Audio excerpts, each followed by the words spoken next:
Next on Night Rider, Michael goes over the edge, and KITT is pushed too far. You want a revenge? Now you're gonna get it. Next, Be there. All right, welcome back to the channel, everyone.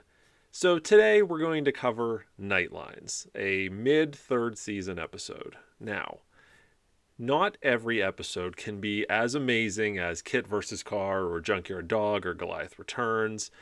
And unfortunately, we have passed that point in the third season where we're starting to get a few duds in there, a few more than we've had previously. And to me, Knightlines is kind of the start of the decline of the series. Sure, there are some good episodes coming up, some great episodes coming up, like Night of the Juggernaut, for example, in the fourth season.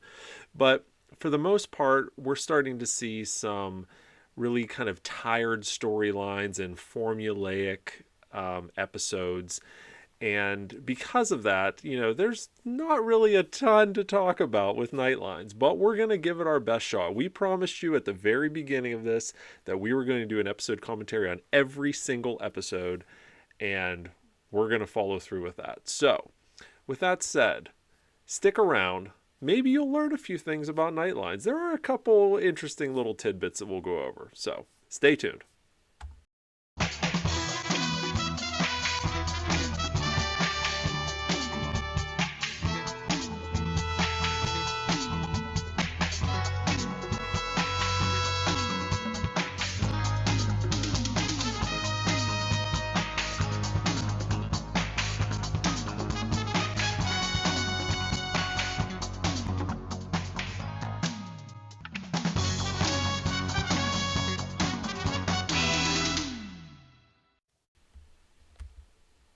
Production 58644, Knightlines. This episode was written by Richard Oakey and directed by Charles Watson Sanford. It was originally aired on NBC Sunday night 8 p.m. on March 3rd of 1985. It was the 57th episode to air, but the 61st to be produced. The synopsis reads as follows. Michael investigates a young widow's claim that her husband's supposed accidental death at a construction site was in actuality a murder. So with that, let's see what we can figure out here. And the episode begins with a little montage here, and there's two reasons why I point out this specific screenshot. One, this footage was filmed actually in the first season. This was part of the second unit that was going around and filming a bunch of stock footage of KITT, kind of a library that they could build up of footage to use whenever they needed driving scenes or whatnot.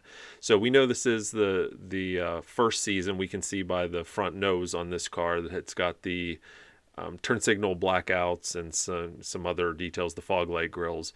And they're just driving in downtown Los Angeles with a camera truck in front of them. But also if you watch the scene, there's a second here, right, when we move ahead, where you can see that one of the scanner bulbs gets stuck on. That's a relay that's getting stuck in the closed position, thus leaving the light on. And then it'll sweep back and picks it up, and the relay's fixed. The other thing I wanted to point out in this scene is the music that they're playing. So, just like we talked about in Buyout, in our previous episode commentary, they're playing this really, really cool instrumental piece that for many years people thought was an actual song, a sound-alike that composer Don Peake was mimicking. But in reality, this was, for the most part, his own unique creation. So they played it in Buyout and they play it again here. If you watch our episode commentary for Buyout, we actually played you the complete studio track without the sound effects or background noise or anything. So if you're interested in that and you like that music, go back to our Buyout episode commentary and take a listen. And while, like I said, it's a completely original composition by Don Peake, it does have some cues similar to, I would say it was inspired by a song called Love Will Find a Way by the band Yes. So if you go on to YouTube and look up Love Will Find a Way by the band Yes, right after, it's like 10 seconds into the song, you'll hear some beats that are very, very familiar to the sound-alike that you hear here. Or not the sound-alike, the original composition you hear here. Okay, enough about that. Let's get moving. We've got Michael here in the insert car. And once again, still, they have that blue fabric, the blue towel shoved in the overhead console to prevent dripping, which we've talked about a few times now, so we're not going to go over it again. If you're curious about that, again, check out our buyout episode commentary. Just check out all of our episode commentaries. What are you doing with your life? There were 6 cars used in the filming of this episode. We have the roll cage acrylic window jump car, the season 3 hero car, the right-hand blind drive car, the hardtop stunt car, the left-hand blind drive car, and the season 3 insert car that you see here. We now see this establishing shot of Michael and Kit arriving at Macroplex, and this is a very, high level. They're obviously on the top floor of this hotel that's being constructed. And the really cool thing is we actually know where this location is. So let's take a look at it. Before we do, take a look in the background here. Notice the Wells Fargo Bank here. All right, so keep that in mind. So here it is, the Warner Center Marriott Hotel on Oxnard Street in Woodland Hills, California. Obviously, it's completed by now. But take a look at this. Let's take our little guy here and let's drop him right here. And take a look at this. There's that Wells Fargo still there today, that exact same building. How cool is that? And here's what the building looks like today, now that it's fully constructed. So, all those scenes really did take place on an active hotel construction site. And so Michael and all those people, Hannigan, Stephen Barnes, were all, actually up here during the construction of that building. So a neat little piece of history that I'm sure the property owners probably don't even know about at this point. As we move forward, we get this scene where Michael and Kit are spying on Stephen Barnes getting into a limo. And this is one of those blink and you'll miss it cameos right here. This is Harold Hal Frizzle, who we've mentioned a number of times in the show. He was a Knight Rider crewman, stunt guy, background actor. And you can see him in a ton of episodes. Well, here he is again, making a quick appearance as the limo driver. Michael then follows and tails Stephen Barnes to Soltis's house? Sure, Soltis house, whatever. Anyways, and they show this scene where you see Kit, you kind of see him barely in the background, and then it advances and you see this black thing with a stripe go in front of the camera super close. And then it comes back, you see Kit, and then he turns this corner. Well, in reality, this whole scene, the black with the stripe you saw is actually the Foundation semi. This whole scene is, again, second unit footage that was filmed at the very beginning of season 3. And they just wanted to film some stock footage of Kit approaching the semi, going in the semi, coming back out, and that's what you see here. In fact, if we back up a scene, notice that we've got the tan A-pillars again. Now, if you have been following our episode commentary throughout season 3, you'll know that this car no longer exists in this form after the filming of Junkyard Dog. This was the car that they dumped into the acid pit in Junkyard Dog. So to see it here tells you instantly that it's reused footage from earlier in the season, because this car doesn't necessarily exist in this form anymore. Michael then arrives at Soltis's house, and we've got Barnes here in the far distant on the road. But we see the zoom in button. I think this is the first time we actually see the zoom in button in Kit. And then we see Soltis here, and he's on a little porch, and it looks like he's talking on a cell phone. Obviously not, but it looks like he's on a phone. And then we zoom in closer, and it's clearly a completely different location of him just standing there. Michael then arrives at the school that Janet Morgan works at, and this is in reality an actual school on Maxwellton Road in Studio City. So let's take a look at it. You can see it looks identical to the way it did back then. Look.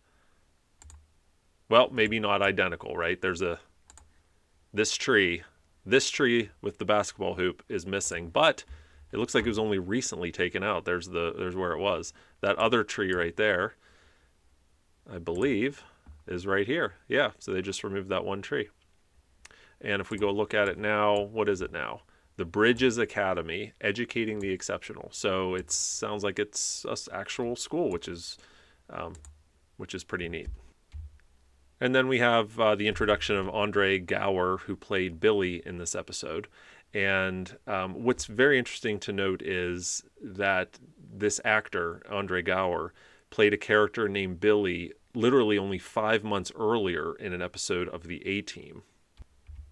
So here he is 5 months earlier hanging out with Mr. T. This was the episode called Timber from the A-Team. But so within 5 months, he went from one NBC show playing a character named Billy to another NBC show playing a character named Billy. So there you go. And now KITT is sneaking Billy out of the car. And just take note of this. Look at the seat, right? So we have the driver's seat, and then this is the bottom cushion of the rear seat. Look how close these are together. This is because they moved the seat back for Hasselhoff because he was so tall and he had long legs. Plus you had the switch pods in here and the steering wheel that it was hard to get in and out. So they actually put seat extensions on the seat, which pushed the seat back, which prevented anyone from being able to really sit in the rear seat behind the driver's side. And you can tell that really well right there. All right, so a couple other things to note here about KITT. This is the hero car, as you can tell by the dash inside there, but just look at the paint here. Obviously, the sun was hitting it in a certain direction. You can see all the swirl marks from the buffing, and this car probably has about a dozen coats of paint on it at this point, because anytime there was damage or whatever, they would patch it and then just throw another coat of paint on top of the other coat. The other thing to note is take a look at this. So these wheels are factory Trans Am wheels from 1982 and 1983. But it was around this point in the series that they started filling in the Pontiac Arrowhead on these hubcaps. Now you can still kind of see the outline here. And we've noticed that on a lot of these hubcaps, because a few of the original hubcaps still survive today. And you can see where they put Bondo in there and it shrunk a little bit. So you can still kind of make out the arrowhead, but it's not nearly as pronounced as it is from the factory. And that's what you're looking at here. As the show progresses throughout the season 3 and season 4, you see those arrow hubcaps, or the arrows on the hubcaps, less and less because they get filled in. And we've got a walkie-talkie alert right here on Hasselhoff's lap. This is so he can communicate with the camera truck that's pulling them. All right, and one last filming location to report today. We have Janet's house. This is on Hartsook Street in Sherman Oaks, California. Take a look at it today. Looks almost identical. Barely anything has changed. I mean, it looks like they did a little bit with those windows, but other than that, it's, it looks like they put a bigger window in. That's about it. But other than that, looks pretty much the same. In fact, take a look at this. You see this tree here with the hole in it? There it is right there. Still there today. Pretty cool, huh? So if you remember at the beginning of this episode, I talked about how this was the 57th episode to air, but the 61st to be produced. So this was produced near the very end of season 3. And if you take a look at Patricia McPherson's hair, you'll notice it's much shorter than it has been in these previous episodes. And that's because this was actually filmed a bit later in the season. So we'll see her hair fluctuate a little bit from short to a little longer in the next couple episodes as we navigate the production order versus the aired order. And a small little goof up, as Michael's driving, we see KITT talking on his voice box, and it's on auto cruise when Michael's clearly actually driving, and then it cuts to Michael's face, and when it cuts back, it's fixed to normal cruise. So just a little slip up there. And for this scene, we have KITT backing up away from the barking dogs. This is one of the rare times they don't use a blind drive vehicle, either the left hand or the right hand blind drive vehicle, to move KITT on his own. And that's because of the way they filmed and framed the scene. They were able to use the hero car, and they literally just had someone hiding down out of camera view and put it in reverse and back it out of frame. There was no blind drive seat in this car, but they thought that they could get away with that. And I think it looks good because you see the dash all lit up at night. It really works.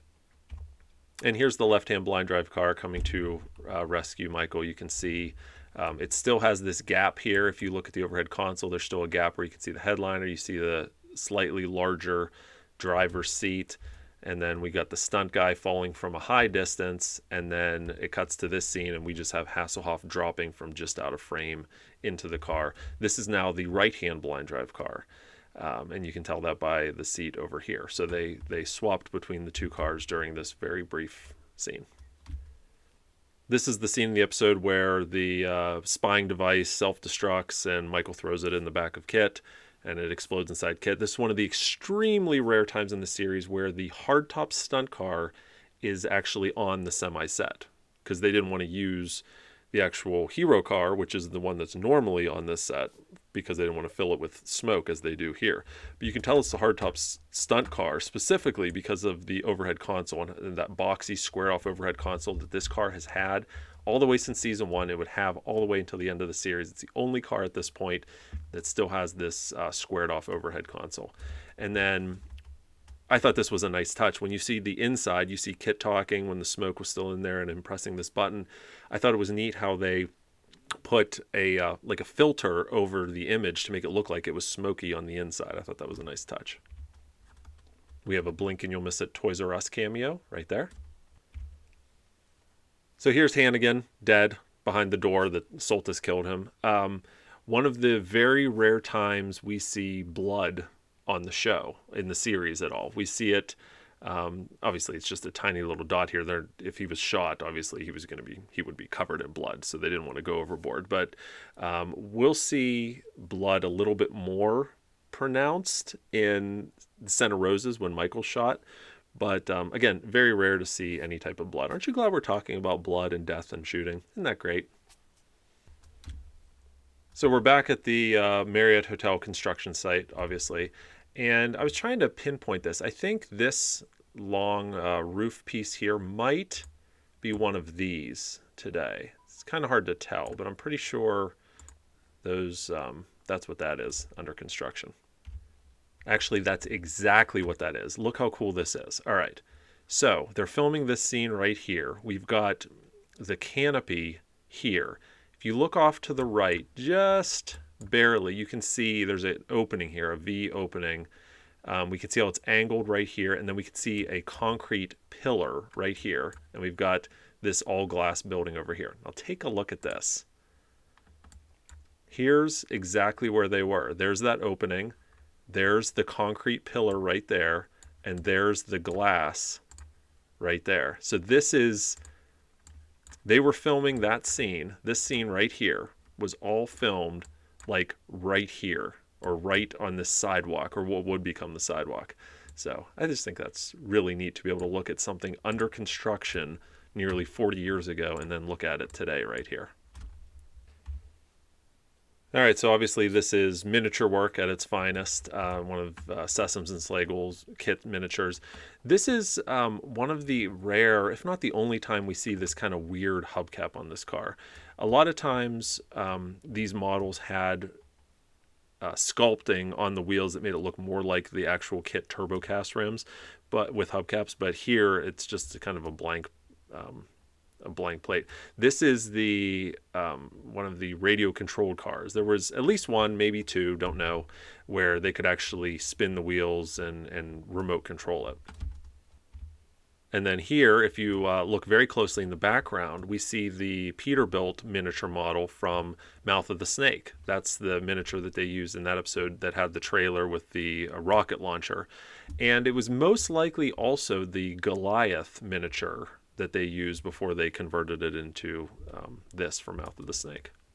And then this is the result of the hit that KITT gets. He flies through and hits these concrete blocks. This is the the roll cage acrylic window jump car. We asked Jack Gill about this scene many, many years ago, and he said the effect was a jump into concrete blocks. It was supposed to be concrete blocks, but what we created was a material called Pyrocell, and it's really lightweight, air-rated kind of plaster of Paris material that looks very similar to concrete. When it comes apart, it looks exactly like concrete. It makes powder, but it's not as damaging as concrete. It's very lightweight and brittle. It's Pyrocell is what the effects guys made all those props out of, and this scene is essentially just a mini ramp jump into concrete blocks. And like we said earlier, here's another time when they so-called blind drive the hero car. We see this scene and we see the hero car drive off of frame, but there's no blind drive seat in it. There's just someone hiding underneath that hits the gas and takes it off camera and then hits the brake. And with that, that concludes a short but hopefully informative review of Season 3's Knightlines. Again, there wasn't a ton there, but there's a few. You got to admit, there was a few little chunks, little golden nuggets in there that hopefully you didn't know before. We're closing in on the end of Season 3. We've got 6 more episodes before we wrap up our commentary on Season 3. So next up, it's the 19th hole. And there's a lot of really cool stuff going on in the 19th hole. Certainly more than Knightlines, so we'll dig into that next. As always, thanks so much for watching. I really appreciate it. If you like this content, share it with your friends, your family over Thanksgiving dinner, whatever. And be sure to like and subscribe. We certainly appreciate it. It helps us out greatly. Thanks, and we'll talk to you next time.